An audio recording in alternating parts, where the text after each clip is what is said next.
Sa isang malaking mansyon na nakatayo sa loob ng isang private subdivision sa Quezon City, nakatira ang pamilya de la Riva. Kilala ang pamilya bilang isa sa mga respetadong angkan dahil kay Don Victor de la Riva, isang negosyanteng matagal nang nakaupo sa industriya ng real estate. Sa labas mukhang perpekto ang kanilang pamilya, mayaman, kilala at may impluensya. Ngunit sa likod ng bawat kislap ng sandele at marangyang kagamitan, may tensyon na bumabalot sa bawat sulok ng kanilang tahanan. Si Amaryllis Amara de la Riva, ang nag-iisang anak, ay lumaki sa karangyaan. Sa edad na 23, wala itong ibang alam kundi mangutos at puro luho. Bata pa lamang ay tinuruan na siyang hindi kailanman mabigo sa anumang bagay, mula sa mga laruan hanggang sa pinakamaliit na detalye ng kanyang mga gamit.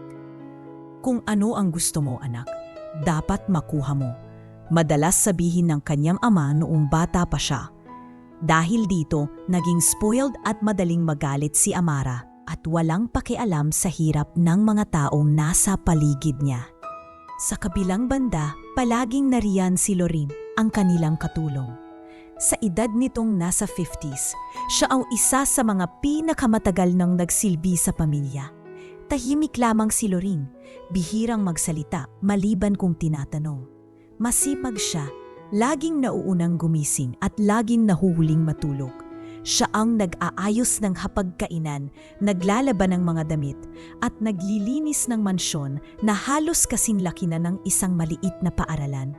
Ngunit sa kabila ng kanyang sipag, madalas siyang kinukutya ng mga bisita ni Amara, lalo na tuwing may kasayahan. Amara, bakit parang may lola kayo rito? Hindi ba't dapat mas presentable ang mga katulong sa inyo? Biro minsan ng isa sa mga kaibigan ni Amara habang sila'y nakaupo sa dining table. Napangiti si Amara at walang pag-aatubiling sumagot. Hayaan mo na, matagal na kasi siya rito. Pero oo nga, minsan nakakahiya rin. Tawa ng tawa ang mga bisita habang si Loring ay tahimik lang na nagpatuloy sa pagbibigay ng pagkain. Nakayuko at pilit na pinipigilan ang pagbagsak ng kanyang yuha. Si Clarita, ang bagong asawa ni Don Victor at nadrasta ni Amara, ay isa ring malaking impluensya sa ugali ng dalaga. Laging nakikialam si Clarita sa pagpapalaki kay Amara. Tila ba nais niyang patunayan na mas kaya niyang kontrolin ang bata kaysa sa tunay nitong ama. Mahilig siyang magbigay ng payo na lalong nagpapasama sa ugali ng dalaga. Amara, wika ni Clarita minsan habang sabay silang nagkakape sa veranda. Huwag mong hayaang binababaan ang standard ng bahay na ito. Ang mga katulong, lalo na iyan si Loring, dapat nasa lugar nila. Kung hindi sila marunong makisabay, kailangan silang turuan. Tumango si Amara at napangiti ng mayabang. Oo nga, Tita Clarita, kaya minsan hindi ko talaga matiis na hindi siya pagsabihan. Si Don Victor naman ay mahigpit at abala sa negosyo. Madalas ay wala sa bahay at kung umuuwi man, pagod at tahimik. Hindi niya napapansin ang mga maliliit na insidente sa loob ng kanilang tahanan. Para sa kanya, basta't maayos ang negosyo at tahimik ang pamilya, sapat na iyon. Ngunit sa kanyang pananahimik, hindi niya namamalayan na unti-unti nang nawawasak ang ugali at puso ng kanyang anak. Isang gabi, habang magkasabay na kumakain sina Amara, Clarita at si Don Victor, doon muling lumitaw ang tensyon. Ama, bungad ni Amara, bakit mapinapayagan mong si Loring pa rin ang nagsisilbi rito? Ang bagal-bagal na niya. Kanina pa ako nagugutom, hindi niya pa rin naihahain agad ang pagkain. Nagtaas lang ng kilay si Don Victor at sagot niya, "Huwag kang masyadong maarte, Amara. Hindi lahat ng bagay mafukuha mo agad-agad. Si Loring ay tapat sa atin ng ilang dekada na." Ngunit bago pa siya makapagsalita pa, sumabat agad si Clarita. "Victor, naiintindihan ko si Amara. Nakaahiya naman talaga kapag may bisita at ang katulong ay hindi marunong kumilos ng mabilis. Dapat sigurong maghanap na tayo ng mas bago at mas maaasahan." Napatingin si Loring mula sa kusina. Hawak ang plato ng inihaw na isda at nakaramdam ng kirot sa kanyang puso. Para siyang hindi tao kung turingan sa sariling pinagsisilbihan. Tahimik lang niyang inilapag ang plato at muling umatras patungo sa kusina. Ayaw na makisali sa usapan. Ngunit sa hapagkainan, hindi pa rin natigil si Amara. Tama si Tita Clarita, Ama. Dapat talaga palitan na si Loring. Hindi bagay sa atin ang ganitong katulong. Parang nagiging pabigat lang siya. Sa puntong iyon, lumalim ang linya sa noo ni Don Victor. Sobra na iyan, Amara. Hindi lahat ng bagay, pera o itsura ang batayan. Kung hindi dahil sa mga taong katulad ni Loring, baka hindi ganoon kaayos ang buhay natin. Matuto kang rumespeto. Natahimik sandali si Amara, ngunit sa loob-loob niya, lalo siyang ladnit-ngit. Pakiramdam niya'y ipinagtatanggol ng ama ang matanda kaysa sa kanya. Doon nagsimula ang mas malalim na hinanakit niya laban kay Loring. Isang galit na hindi pa niya batid kung saan hahantong. Sa mga sumunod na araw, lalong lumala ang pagtrato ni Amara kay Loring. Maliit na pagkakamali lang, kulang sa asin ang ulam, hindi pantay ang tiklop ng kumot, ay pinapalaki niya ng sobra. Habang si Loring, tahimik lang na tinatanggap ang lahat, tila ba may tinatagong lihim na hindi niya kayang ibulalas. Hindi ka ba talaga magsasalita, Loring? Minsan ay sigaw ni Amara habang napatayo sa may kusina, hawak ang baso ng tubig na tila handa niyang ibuhos. Wala ka bang alam kundi manahimik at magkamali? Tumingin lamang si Loring, may ngiting mapait at mahina niyang sagot. Pasensya na, senyorita, gagawin ko pong mas maayos. Sa mga mata ng matanda ay may nakatagong lalim. Parang may koneksyon silang dalawa na hindi pa batid ng dalaga. Ngunit sa oras na iyon, ang tanging nakikita lamang ni Amara ay isang matandang pabigat sa kanyang marangyang buhay. At iyon ang simula ng kwento na magbabago sa lahat ng nakasanayan niyang paniniwala. Umaga ng linggo, maagang nagising si Amara dahil may bisita silang darating, mga kaibigan niya mula sa universidad. Abala ang mga kasambahay sa paghahanda ng mesa, mga inihaw na manok, ensaladang gulay at mainit na lugaw para sa almusal. Ngunit sa gitna ng mga abalang kamay, nakatayo si Loring. Dahan-dahan ang kilos, hawak ang isang bandehadong sabaw. Bilisan mo naman, Loring, singhal ni Amara habang nakaupo sa sofa, nakataas ang mga paa, hawak ang kanyang cellphone. Hindi pwedeng ganyan kapag nandito ang mga kaibigan ko. Nakakahiya. Tahimik lang si Loring. Mainat na inilapag ang sabaw sa mesa. Ngunit sa kasamaang palad, nadulas ang isa niyang paa sa maliit na patak ng tubig sa sahig at bahagyang natapon ang sabaw sa gilid ng mesa. Hay naku naman, sigaw ni Amara. Agad na tumayo. Ano ba yan? Pati ba simpleng pagdala ng sabaw, hindi mo magawa ng maayos? Pilit na pinupunasan ni Loring ang natapon gamit ang basahan. Nanginginig ang kamay. Sa tabi niya, pumasok si Clarita na agad nakisawsaw. Amara, tama ang reaksyon mo. Kung hindi siya marunong mag-ingat, dapat na talagang palitan na siya. Nakakababa ng tingin ng tao sa atin. Pumasok naman si Don Victor. Bagong gising at nakasuot pa ng pajama. Napakunot ang noo nito. Ano na naman tong kaguluhan? Tanong niya, malamig ang tinig. Agad nagsumbong si Amara. Ama, tingnan mo. Natapon ni Loring ang sabaw.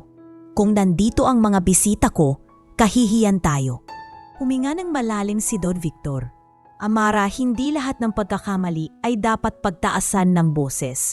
Matanda na si Loring at kahit ganoon, siya ang nag-aalaga sa ating lahat ng maraming taon. Wala ka man lang bang pasensya? Ngunit bago pa niya matapos, muling sumabat si Clarita.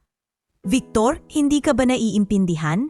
Ang sinasabi ni Amara, nakakahiya sa paningin ng iba. Pamilya tayo ng respeto at impluwensiya, pero kung ganitong klase ng katulong ang makikita nila, mababawasan ang tingin sa atin. Clarita, Mariing sagot ni Don Victor, ang respeto ay hindi nakukuha sa itsura ng katulong.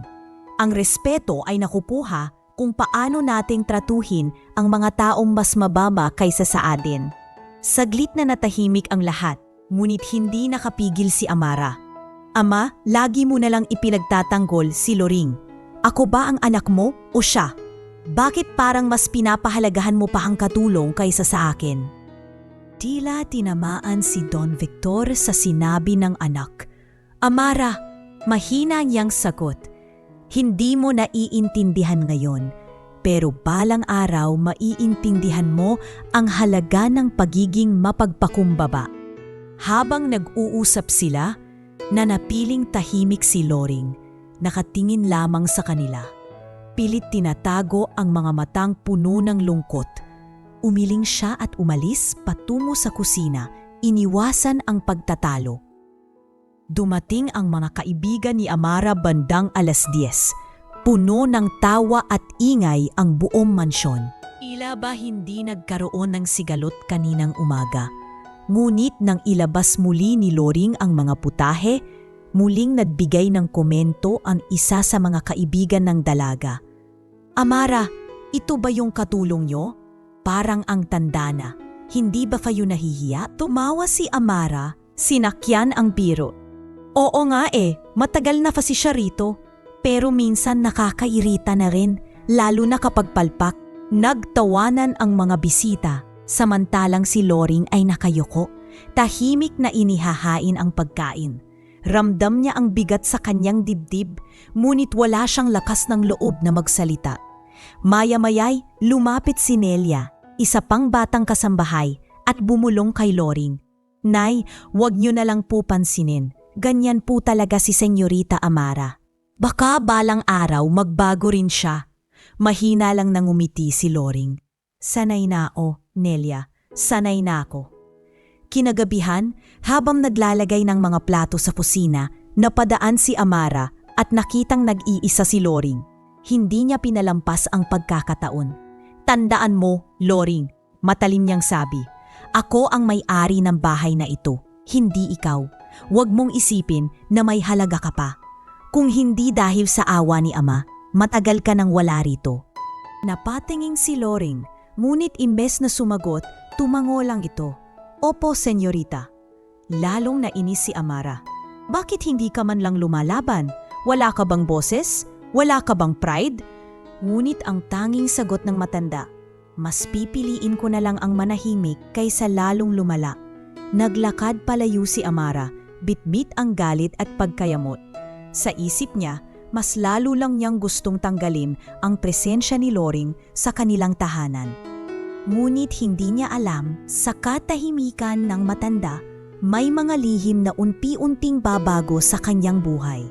Sa kabilang silid, si Don Victor ay nag-iisip. Habang nakatingin sa isang lumang larawan sa kanyang study room, isang litrato ng batang babae na karga ni Loring. Napapikit siya at napabuntong hininga. Hindi niya alam kung hanggang kailan niya kayang itago ang isang katotohanang matagal na niyang nililibing sa kanyang konsensya. At habang ang mga ilaw ng mansyon ay nagsisimulang pailaw sa gitna ng gabi, ang tensyon sa loob ng tahanan ay lalo pang lumalalim. Hindi batid ni Amara na ang galit at pangungutya niya kay Loring ay unti-unti nang humuhubog sa kanyang sariling kapalaran. Umaga ng Martes, maliwanag ang sikat ng araw na sumilip sa malalaking bintana ng Mansyon de la Riva. Ngunit sa loob, hindi gaanong maganda ang simula ng araw. Maagang bumangon si Loring upang maghanda ng almusal, pritong tuyo, itlog, mainit na sinangag at inihaw na isda. Dahan-dahan niyang inihain ang mga pagkain sa hapagkainan gaya ng nakasanayan. Pagbaba ni Amara, nakaputing silk na pajama, agad niyang inirapan ang matanda. Ano ba naman ito? Bakit tuyo na naman ang almusal? Hindi mo ba naiisip na sawa na ako rito? Tahimik lang na yumuko si Loring. Pasensya na po, senyorita. Akala ko po kasi hindi na siya pinatapos ni Amara. Akala, lagi na lang yan ang sagot mo. Wala ka bang matinong ginagawa? Tumatanda ka na nga, pati ba isip mo nalilipasan na rin? Kasabay ng mga salitang iyon, bumaba si Clarita, bihis na parang may pupuntahang social event. Sumilip siya sa hapag at natawa ng mapanlait. Amara, hayaan mo na. Ganyan talaga kapag ang isang katulong lampas 50 na, nagiging pabigat na sila. Nagkibit balikat si Amara. Kung hindi lang dahil kay ama, matagal na sanang wala ito rito. Umupo siya sa mesa at habang nagsasandok si Loring ng kanin para kay Don Victor, nagkamali itong inilagay ang pritong isda sa plato ni Amara imbes na sa plato ng ama. Napasinghap ang dalaga, nanlaki ang mga mata. Ano to? Sigaw ni Amara at biglang tumayo mula sa kanyang upuan. Kinuha niya ang sandok ng kanin at walang pag-aalinlangang isinupalpal ito sa mukha ni Loring. Ramdam ng lahat ang biglaang katahimikan. Ang malagkit na kanin ay dumikit sa mukha ng matanda, gumulong sa kanyang piski at leeg. Napaatras si Loring, nanininig, hawak ang mukha. At bahagyang napasigaw ng mahina. Hindi mo ba talaga kayang gawin ng tama ang trabaho mo? Sigaw ni Amara, nanginginig sa galit. Wala ka ng silbi, Loring. Wala ka ng karapatang manatili rito kung puro kapalpakan lang ang dala mo. Halos mabingi ang buong silid sa lakas ng boses niya. Nakatingin si Clarita at imbes na pigilan ang dalaga, numisi pa ito, natutuwa sa kahihiyang natamo ng matanda. Ngunit sa isang sulok, bumaba si Nelia, ang batang pasambahay, at halos mapaiyak sa nasaksihan. Senyorita Amara, tama na po. Hindi niyo po ba nakikita na nahihirapan na si Nanay Loring? Tumahimik ka, singhal ni Amara kay Nelia. Hindi mo alam ang pinagsasabi mo. Kung ayaw mo ring mapaalis dito, huwag kang matisawsaw. Si Don Victor, kakababalang mula sa kanyang silid, ay nasaksihan ng eksena. Nanlaki ang kanyang mga mata nang makita si Loring na nanginginig at may kanin sa mukha. Anong ginagawa mo, Amara? Pero bago pa siya makapagsalita ng mas mahaba, sumapat agad si Clarita, kunwari nagtatanggol. Victor, hag ka nang magalit kay Amara. Maliri naman si Loring, ang bagal niya, ang dami niyang pagkakamali. Natural lang na mawalan ng pasensya ang bata. Bata? Sigaw ni Don Victor. Halos mabasag ang pimig sa bigat ng galit. 23 taon ka na, Amara. At ito ba ang ipinapakita mo? Ang ipahiya at sakta ng taong naglingkod sa adin ng dekada? Pero hindi pa rin habang nagsisigawan sila, unti-unting dumaloy ang luha sa mata ni Loring. Nakayuko siya, pinupunasan ng kanin sa kanyang mukha gamit ang panyo. Tahimik siyang umalis patungo sa kanyang maliit na silid, hindi na nagbigay ng kahit anong salita. Ang bigat ng eksena ay naiwan sa hapag, para lason na kumalat sa bawat isa. Pagpasok ni Loring sa kanyang kwarto, humagulgol siya ng tahimik. Pilit itinatakip ang bibig para hindi marinig ng iba. Inilabas niya ang isang maliit na kahon mula sa ilalim ng kama. Kinuha ang lumang litrato ng isang sanggol na babae na nakabalot sa kumot. Hinaplos niya ito habang umiiyak. Mahal na anak, hanggang kailan ko pataya kakayanin na itago ang lahat? Bulong niya, halos wala ng boses. Sa labas ng kwarto, naroon si Nelia, nakasilip, at nakitang muli ang kahon. Napakunot ang noo ng dalaga, nagtataka kung ano ang laman noon at bakit parang ganoon na lang ang emosyon ng matanda. Samantala, sa hapag, galit pa rin si Don Victor habang nakatingin sa kanyang anak. Amara, tandaan mo ito. Hindi lahat ng tao umiikot sa kagustuhan mo. Ang hindi marunong rumespeto sa maliit na bagay, hindi rin marunong magmahal ng tunay.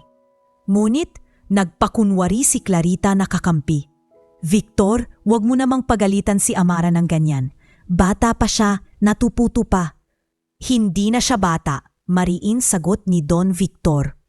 At kung patuloy kang magsusulsol, Clarita, mas lalo kang nakapasama. Mumisi si Clarita sa gilid, halatang hindi siya tinamaan. At bagkus, mas lalo pa niyang ginagatungan ang galit ni Amara laban sa ama at kay Loring. Kinagabihan, nanatiling tahimik ang buong bahay. Si Amara ay nakahiga sa kanyang malambot na kama, ngunit hindi mapakali. Sa bawat pikit ng kanyang mata, bumabalik-balik ang imahe ni Loring na may kanin sa mukha, nakayuko at walang kalaban-laban. Ngunit sa halip na guilt, iniisip niya na siya ang biktima. Bakit ba lahat sila laging kumakampi kay Loring? Ano ba siya para ipagtanggol ng lahat?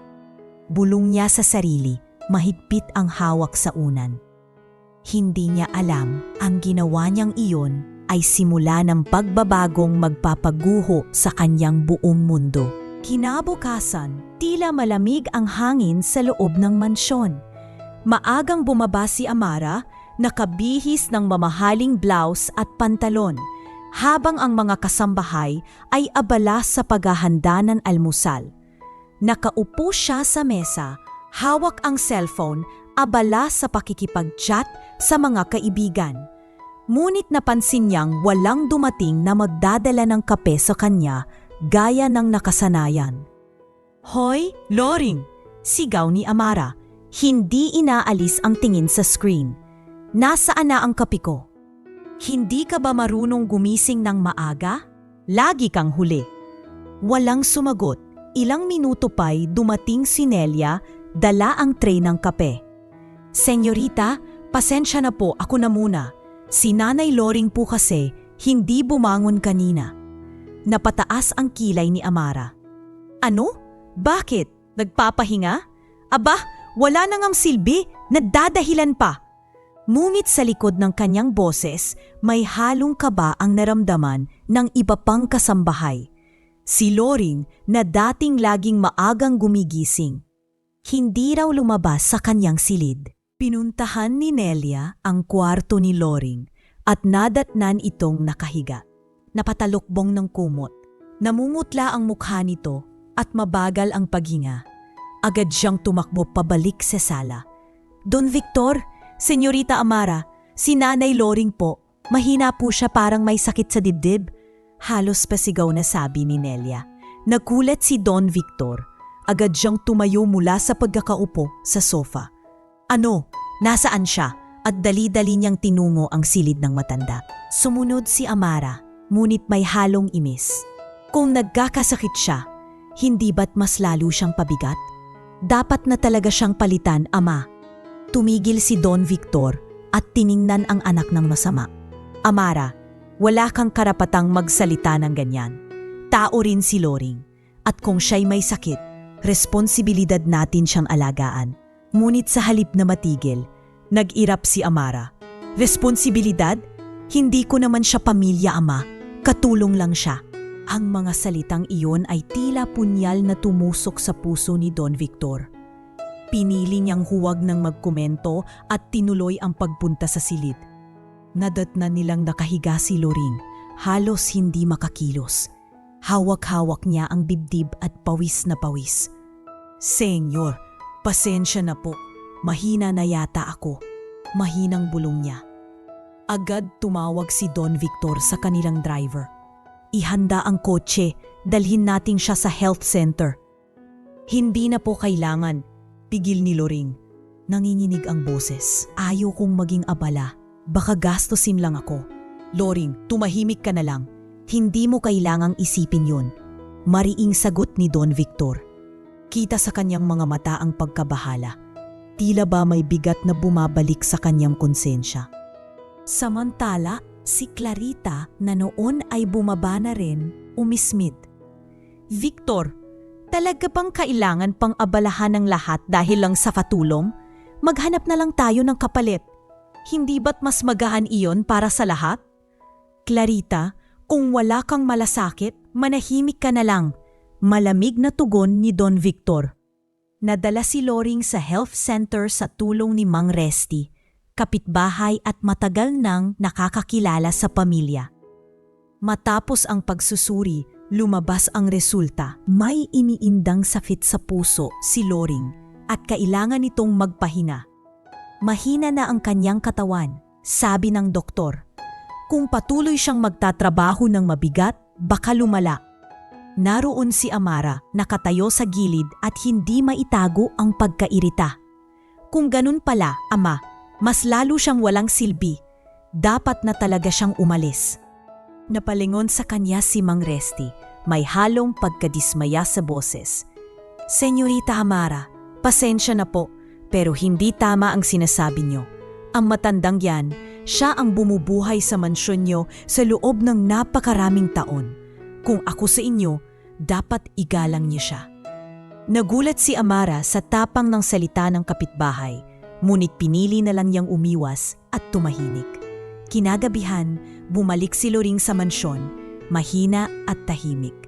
Sa kusina, nagtipo ng ibang kasambahay at nagbulong-bulungan.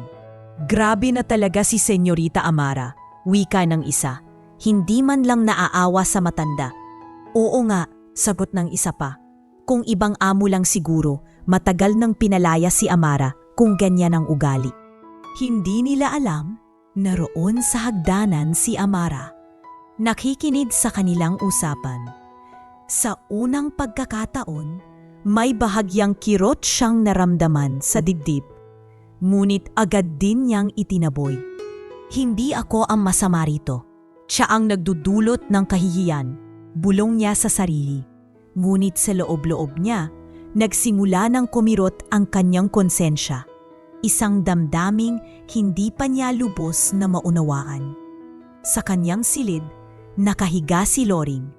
Nakatingin sa kisame, pinag-iisipan niya kung tama pa bang manatili sa mansyon. Mahina na ang kanyang katawan at unti-unti na rin siyang pinapalabas na walang halaga. Ngunit sa kanyang dibdib, may lihim siyang hindi kayang bitawan.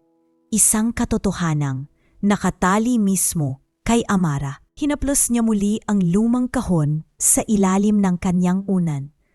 Balang araw, anak, malalaman mo rin. Pero sana hindi pa huli ang lahat. Mahina niyang bulong habang dumadaloy ang luha sa kanyang mga mata.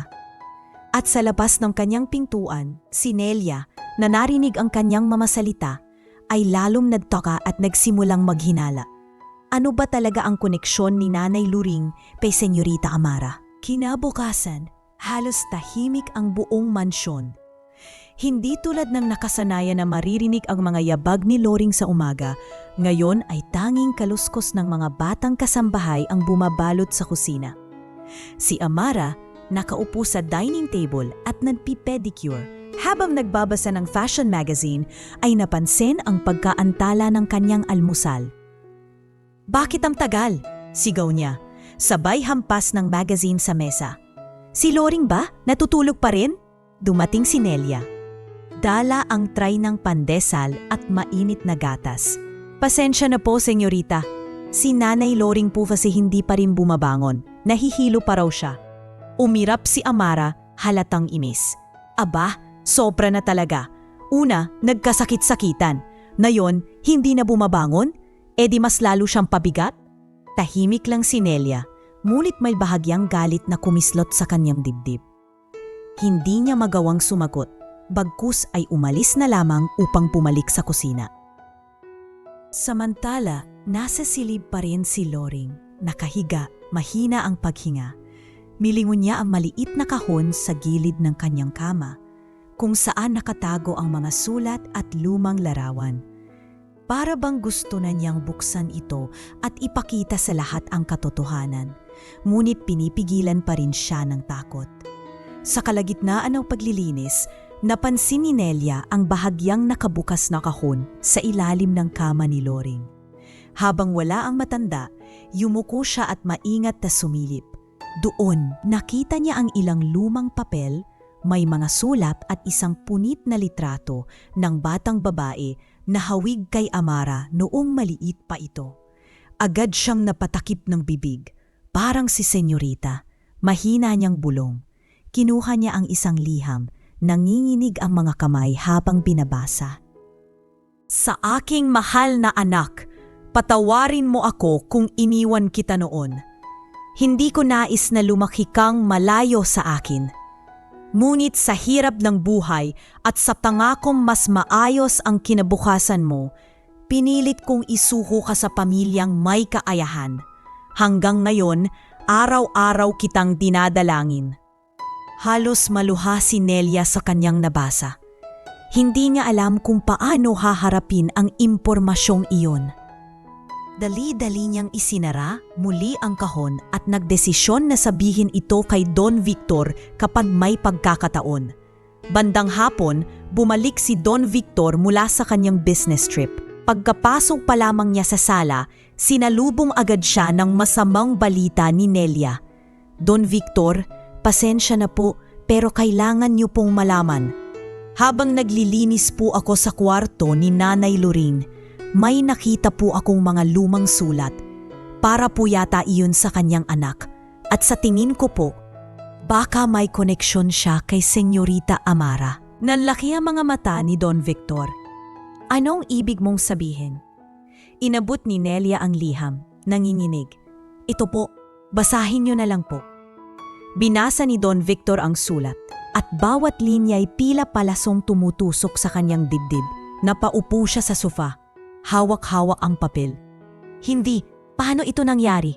Loring, ikaw? Bulong niya. Halos hindi makapaniwala. Habang binabasa niya, pumasok si Clarita. Dala ang shopping bag mula sa mamahaling butik. Victor, ano na naman iyan? Bakit ganyan ang mukha mo? Itinaas ni Don Victor ang liham. Clarita, ipaliwanag mo ito. Alam mo ba na si Loring pala ang tunay na ina ni Amara?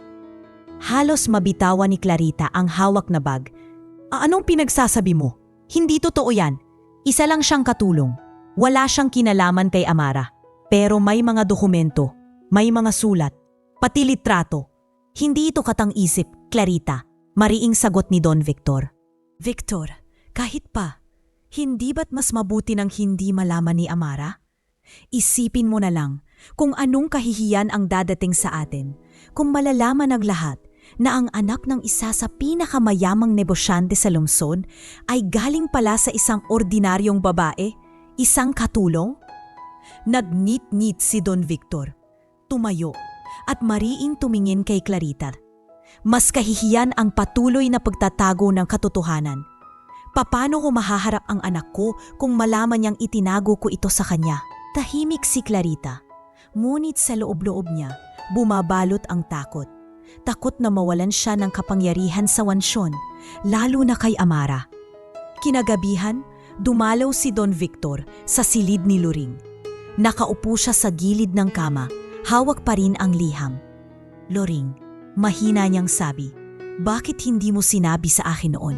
Bakit mo diniis ang lahat ng ito? Dahan-dahang iminulat ni Loring ang kanyang mga mata. Mapurol ang boses.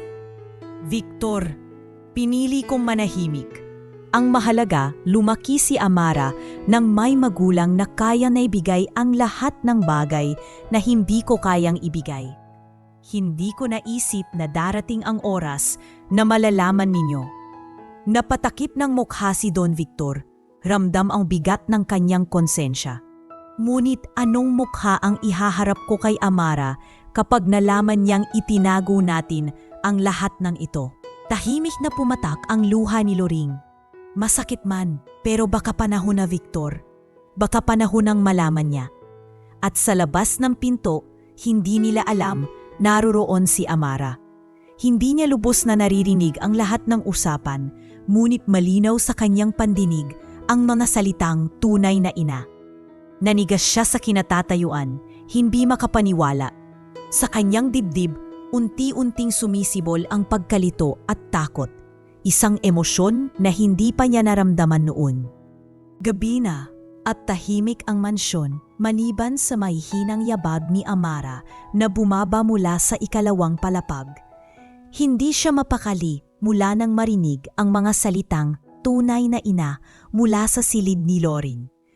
Para bang may malakas na tibok ng puso sa kanyang dibdib na pilit niyang iniintindi ngunit ayaw pa ring tanggapin. Habang papalapit siya sa may study room, narinig niyang nagtatalo sina Don Victor at Clarita. Victor, huwag mong ipagsisigawan ang bagay na iyan. Matalim na boses ni Clarita, tila puno ng kaba at galit. Kapag nalaman ng lahat, lalo na si Amara, masisira ang lahat ng pinaghirapan natin. Paano na ang imahe ng pamilya de la Riva kung malalaman nilang ang anak mo, anak pala ng katulong? Mariing sagot ni Don Victor, may halong pagsisisi at lungkot. Hindi ko na kayang itago pa, Clarita. Ilang taon akong nagbubulag-bulagan. Nakikita ko kung paano minamaliit ni Amara si Loring. At hindi niya alam, sariling inapala niya ang binabastos niya. Dapat na niyang malaman ang totoo bago pa tuluyang mahulog sa bangin ang pagkatao niya. Hindi. Kung sasabihin mo yan, mawawala ang lahat ng kontrol ko kay Amara. Sigaw ni Clarita. Halos mabasag ang boses. Nanginginig si Amara sa naririnig. Tunay na ina? Si Loring? Paano posible iyon? Ang isip niya'y magulo, puno ng tanong. Kinabukasan, hindi pa rin mapakali si Amara. Habang nasa kusina, naabutan niya si Nelia na nag-aayos ng ilang gamit. Napansin niyang hawak nito ang isang lumang sobre na may sulat. Ano yan? Tanong ni Amara. Malamig ang boses. Nagulat si Nelia. Halos mahulog ang sobre. Wala po ito, senyorita. Mga lumang gamit lang po ni Nanay Loring. Ngunit mabilis ang mata ni Amara. Agad niyang inagaw ang sobre at binuksan. Doon ay nakita niya ang parehong sulat na hawak ni Don Victor kagabi. Sa aking mahal na anak, patawarin mo ako kung iniwan kita noon. Binasa ni Amara ng malakas at habang tinutuloy niya ang mga linya, unti-unting nanlabo ang kanyang paningin. Hawak ang liham, napaupo siya sa mesa. Hindi ito totoo. Hindi pwedeng siya, hindi pwedeng si Loring ang nanay ko. Bulong niya sa sarili, nanginginig. Samantala, si Loring ay napaupo sa kanyang silid. Hawak ang lumang litrato ng sanggol na babae. Tahimik na umiiyak habang pinagmamasdang ito. Dumating si Amara, hawak pa rin ang sulat. Ano to, Loring? Sigaw niya, nanginginig sa galit at takot. Ano to? Sinusubukan mo ba akong linlangin? Hindi mo ako anak, hindi kita ina. Nagulat si Loring. Hindi inaasahan ang pagdating ng dalaga. Luhaan siyang tumingin kay Amara. Amara, anak, tumigil ka. Bulyaw ng dalaga, halos mabaliw. Hindi kita tatanggapin. Isa kang tatulong at mananatili kang katulong. Hindi mo ako anak. Ngunit imbes na magalit, mahina lang ang tinig ni Loring. Kung iyon ang gusto mong paniwalaan, anak, tatanggapin ko. Pero totoo ang lahat. Ako ang nagluwal sa'yo. At kahit kailan, hindi nagbago ang pagmamahal ko. Nanginginig ang mga kamay ni Amara. Pilit pinunit ang sulat at ibinato sa sahig. Hindi ko ito tatanggapin. Hindi ko! Umalis siyang umiiyak. Nagkulong sa kanyang silid at doon tuluyang bumigay. Sa kanyang isip ay paulit-ulit na umuukit ang larawan ng matandang katulong na tinatrato niyang walang halaga. Ngunit ngayon ay lumalabas na siya ang taong pinagmulan ng kanyang buhay. Samantala, si Don Victor ay nasa kanyang opisina. Hawak ang parehong mga dokumento, ang lumang birth certificate at ilang sulat pa na nakatago noon pa. Pinanood niya ang lumang litrato ni Loring habang karga si Amara bilang sanggol. Patawarin mo ako, Amara, bulong niya. Kung nagawa ko lang noon ang tama, sana hindi ka lumaking ganito. Sa kabilang dako, si Clarita ay nagningit-ngit. Hawak ang isang baso ng alak, nagmumura sa sarili.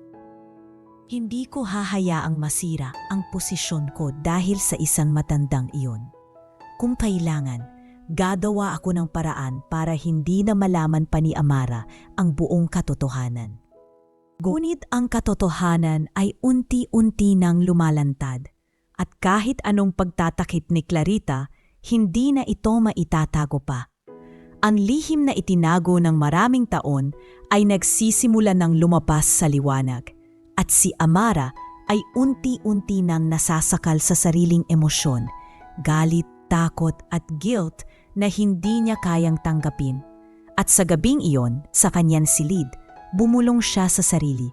Kung totoo man na siya ang ina ko, paano ko haharapin ang lahat ng kasalanan ko sa kanya? Kinabukasan, bumalik si Don Victor mula sa opisina. Bit-bit ang bigat ng katotohanang hindi na niya kayang itago. Ang kanyang mukha'y halatang pagod, hindi sa trabaho kundi sa konsensya. Sa kanyang bulsa, nakatago ang lumang birth certificate na natagpuan niya sa kahon ni Loring. Isang dokumentong kayang baguhin ang lahat. Pagbukas niya ng pinto, sinalubong siya ni Clarita, nakapamewang at halatang hindi mapakali. Victor, narinig kong nakipag-usap ka kay Loring kagabi. Huwag mong sasabihin na pinaplano mong sabihin kay Amara ang tungkol sa kabaliwang iyon. Mariin ang sagot ni Don Victor. Clarita, hindi ito kabaliwan. Totoo ang lahat. May mga ebidensya, may mga sulat, at ito. Inilabas niya ang birth certificate. Nanginginig ang kamay. Ito ang patunay. Hindi na natin pwedeng itago. Nang makita ni Clarita ang papel, nanlaki ang kanyang mga mata. Kung ipapakita mo yan kay Amara, sisirain mo ang buong pangalan ng pamilya natin. Gusto mo bang pagtawanan tayo ng buong lipunan? Mas kahihiyan ang patuloy na kasinungalingan. Bulyaw ni Don Victor. Mas pipiliin kong masira sa mata ng tao kesa ipagpatuloy ang panlilinlan sa sarili kong anak. Sa di kalayuan, nakatayo si Amara, lihim na nakikinig sa kanilang pagtatalo. Ang kanyang mga kamay ay namumutla sa pagkakahawak sa poste ng hagdan. Lalong lumakas ang kabog ng kanyang dibdib nang marinig niya ang salitang anak. Nang hindi na niya kaya, bigla siyang sumulpot sa sala. "Tama na!" sigaw niya. "Ano bang ibig sabihin ng lahat ng ito? Ama, sabihin niyo sa akin ang totoo. Si Loring ba? Siya ba talaga ang nanay ko?" Nagulat sina Don Victor at Clarita. Sandaling natahimik ang buong sala, tanging mabibigat na hininga lang ang naririnig. "Amara," mahina at mabigat na boses ni Don Victor. "Oo, totoo. Si Loring ang tunay mong ina." Parang binagsakan si Amara ng napakalaking bato. Nanginginig siya, umiling-iling at halos mapaupo sa sahig. Hindi totoo yan. Hindi ko matatanggap. Katulong siya. Hindi siya po pwedeng maging ina ko. Ngunit agad siyang nilapitan ni Don Victor. Hawak ang mga balikat niya. "Anak, alam kong mahirap tanggapin, pero huwag mong maliitin ang taong nagluwal sa'yo. Kung hindi dahil kay Loring, wala ka rito. Siya ang nagdusa at nagsakripisyo para mabuhay ka." Puno ng galit at takot, sumabat si Clarita, pilit binabaliktad ang sitwasyon.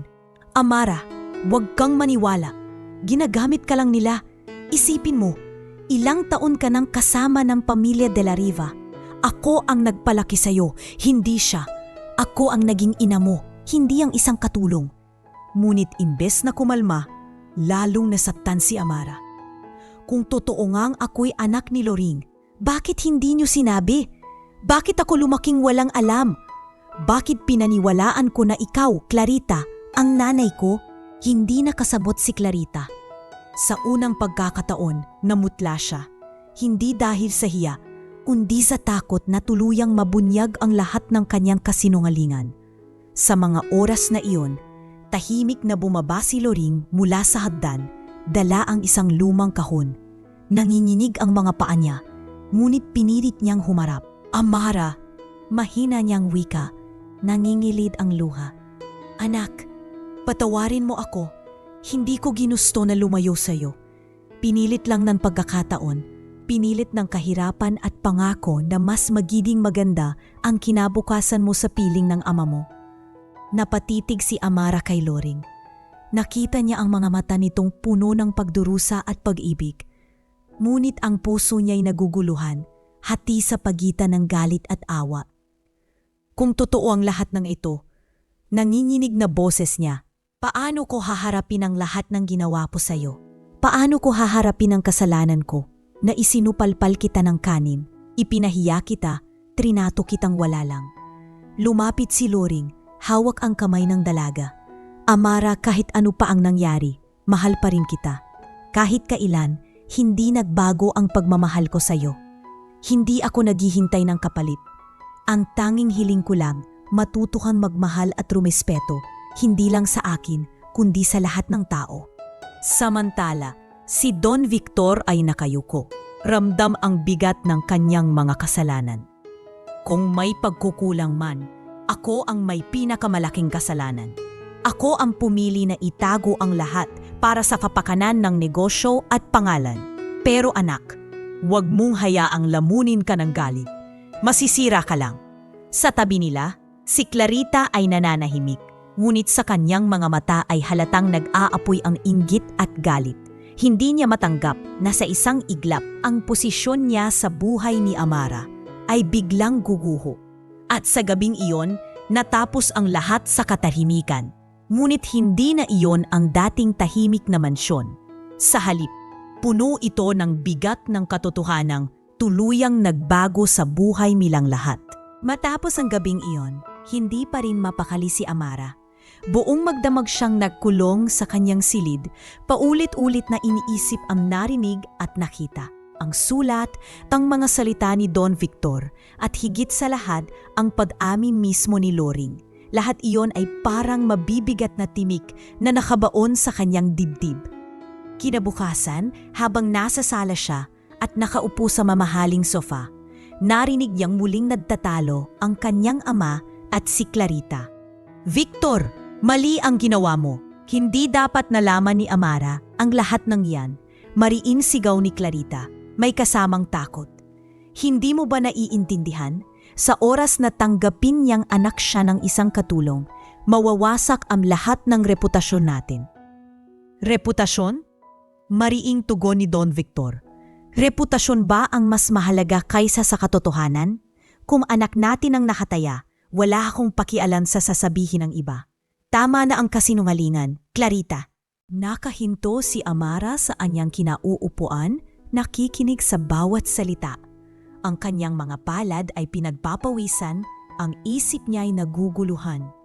Kung totoo nga ang lahat ng ito, bakit hindi nila sinabi noon?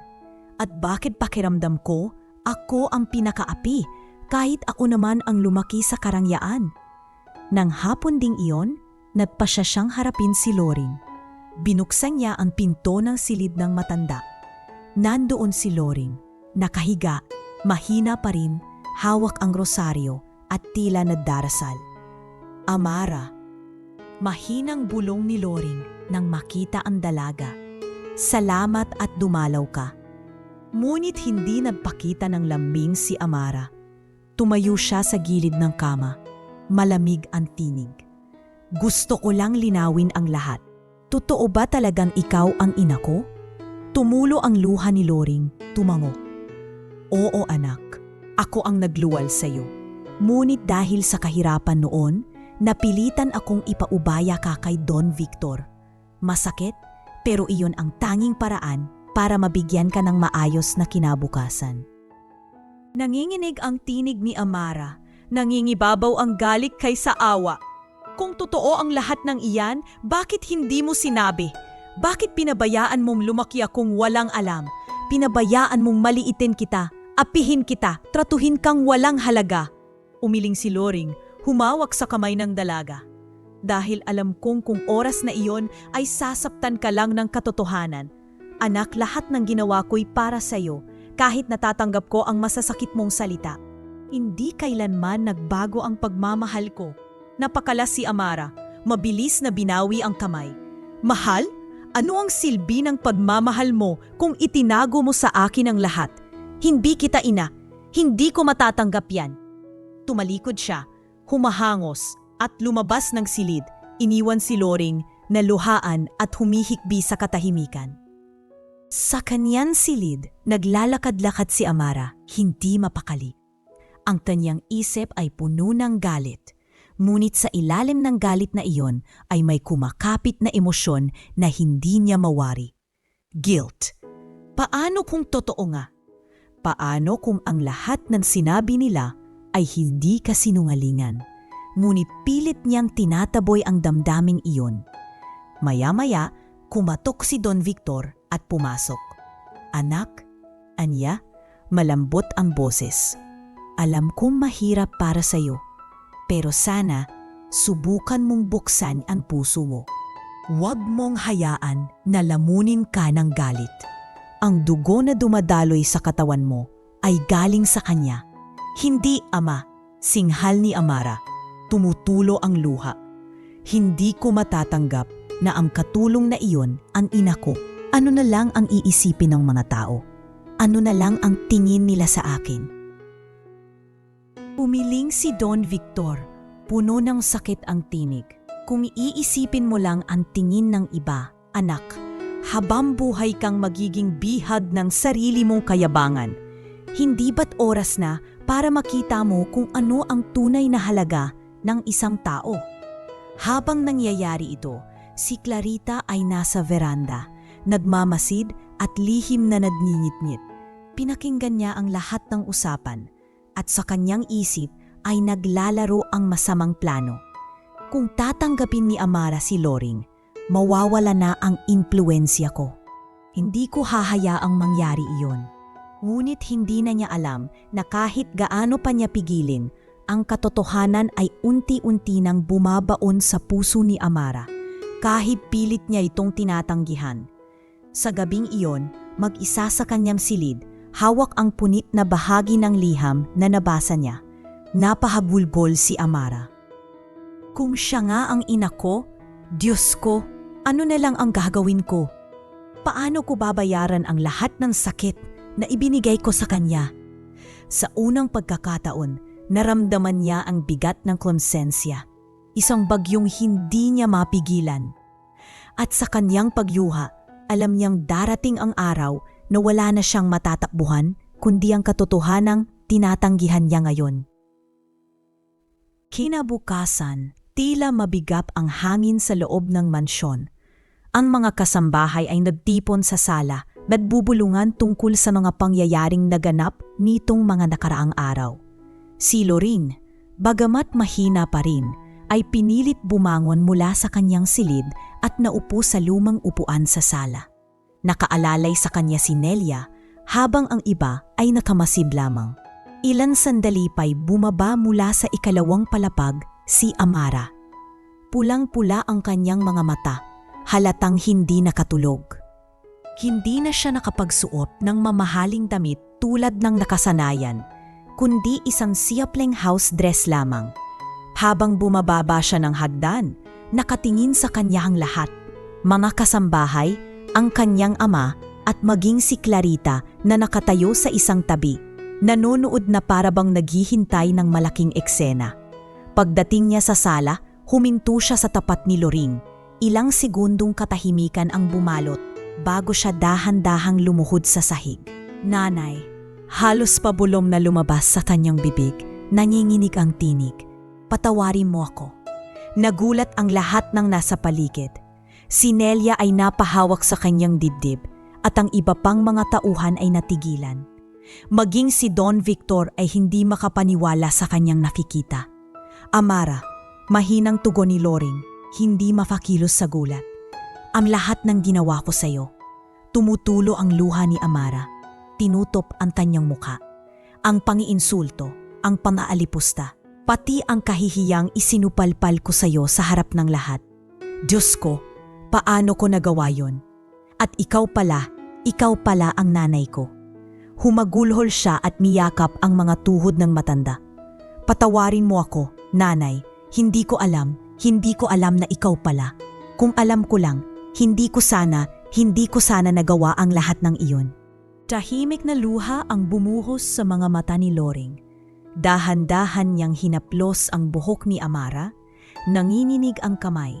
"Anak, hindi ko kailanmang tinanim sa puso ko ang galit.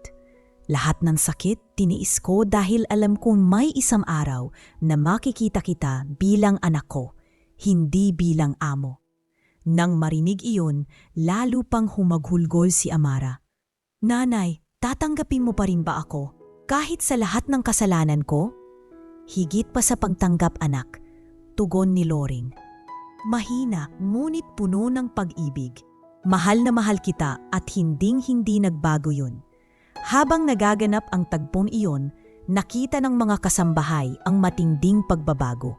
Ang spoiled na si Amara, na noon ay laging nakataas ang ulo, ngayon ay nakaluhod, humihingi ng tawad sa isang matandang minsan niyang inalipusta. Ngunit hindi lahat ay matuwa.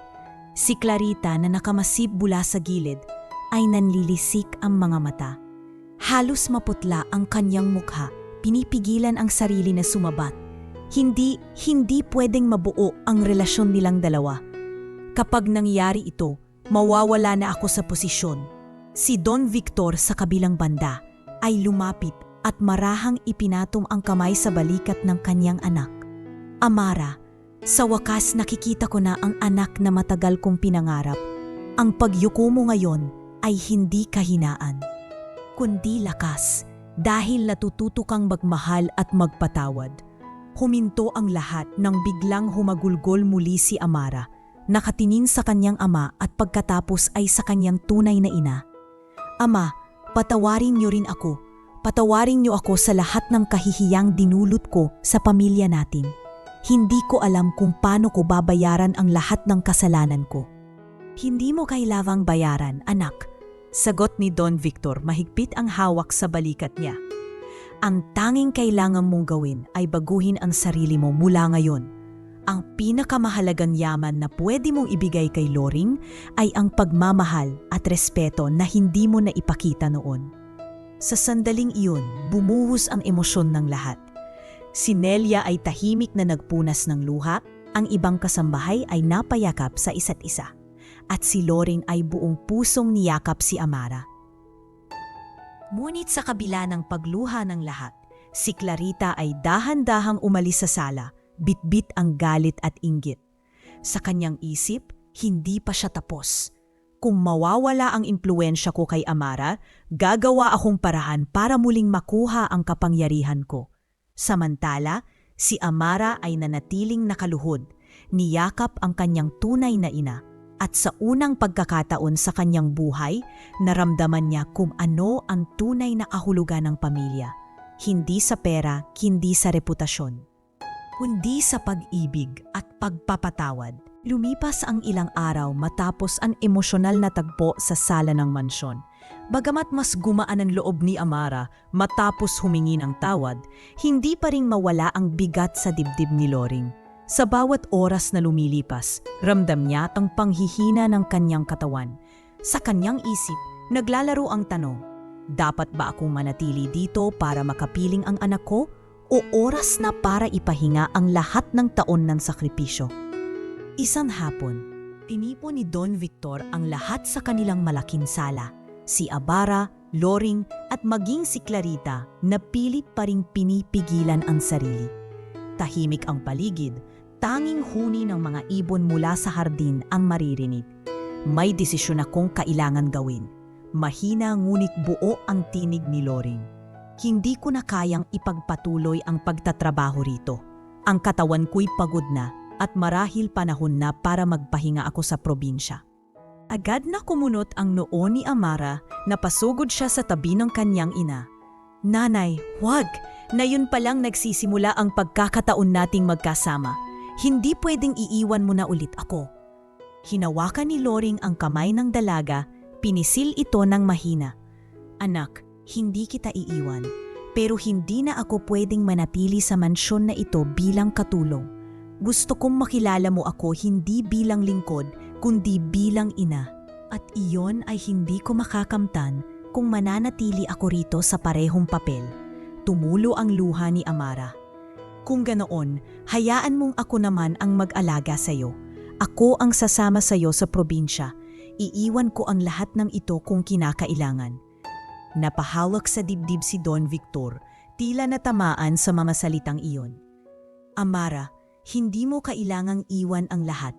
Ang mahalaga, natutunan mo nang kilalanin ang iyong tunay na ina at mahalin siya. Iyon ang mas mahalaga kaysa sa mga ari-arian. Sa sulok, hindi nakatiis si Clarita. Ito ba talaga ang gusto ninyong mangyari? Wawasakin ninyo ang pangalan ng pamilya de la Riva dahil lang sa isang patulong? Maring lumingon si Amara sa kanya, matatad na ang tinig. Hindi katulong ang tingin ko kay Nanay Loring. Ina ko siya. At mas pipiliin ko siyang makasama kaysa ang sino mang tao na walang ibang iniisip kundi pangalan at reputasyon. Para bang nabasag ang mundo ni Clarita. Ang posisyon at impluensya niyang matagal niyang pinanghahawakan ay tuluyang gumuho sa isang iglap. Tahimik siyang lumabas ng sala, wala nang naglakas ng loob na sundan siya. Lumipas ang ilang linggo, umalis si Loring patungo sa kanyang bayan sa Batangas. Kasama si Amara na pumupunta roon tuwing weekend para magbantay. Sa probinsya, natutunan ng dalaga ang mga bagay na dati hindi niya pinapansin, pagtatanim ng gulay, pakikipag-usap sa mga kapitbahay, at simpleng pamumuhay na malayo sa karangyaan ng lungsod. Isang araw, habang nakaupo sila ni Loring sa ilalim ng malaking puno ng mangga, mahina ngunit masaya ang ngiti ng batanda. Anak, salamat at natutunan mong makita ang halaga ng mga bagay na simple. Huwag mo sanang kalimutan na ang tunay na kayamanan ay hindi nakikita sa pera o ari-arian, kundi sa pagmamahal at respeto. Niyakap siya ni Amara, mahigpit. Nanay, ipinapangato ko, hindi na kita iiwan. Hindi ko nahahayaan na muling mapalitan ng kayabangan at kasinungalingan ang buhay ko. Samantala, sa Maynila, unti-unting bumagsak ang pangalan ni Clarita.